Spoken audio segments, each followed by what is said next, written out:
What should I do in case one of my employee is having, let's say, unfitted behavior? How can I talk to them? How can I motivate them to actually have a fit behavior in the company? So what's your advice for that, Flori? So when someone does not fit the culture, or we feel that they might hurt the team dynamic, we want to really get behind that kind of behavior. We want to understand what is motivating the behavior. Now, we have found through our assessments as well that in different situations, we are motivated differently. So in other words, I would behave and I would communicate in a certain way when I'm the most comfortable. I will communicate differently when I'm under pressure, and I will communicate differently when I'm in public, right? So the way my family knows me is different than the way my colleagues know me, and is different than the way I will react when someone will really put my values on the line. In order for us to understand what is driving that behavior, we really need to go behind that and see, because usually there's only two situations. One, it's either someone it's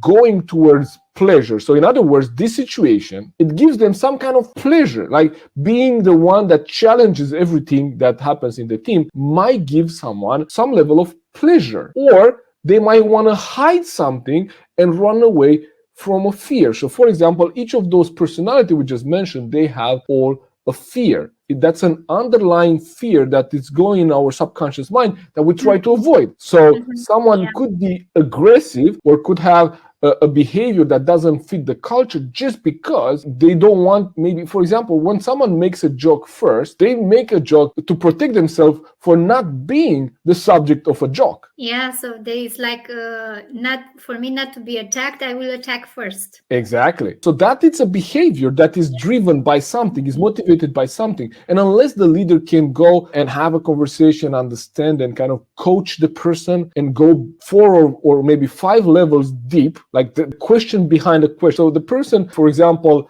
it's aggressive in the workplace, right? Okay, so then we want to understand, what are they trying to achieve by that? Are they trying to be in the spotlight? Are they trying to remove competition? Are they trying to, maybe they have an insecurity? That's the way they react to stress. So we want to get behind that. And then we want to get even deeper. Like, is it something that maybe as a leader, you cannot do that? Maybe you need someone to help you do that. But unless we go behind the motivators of that person's behavior, we're not able to do much. We don't know how to help them.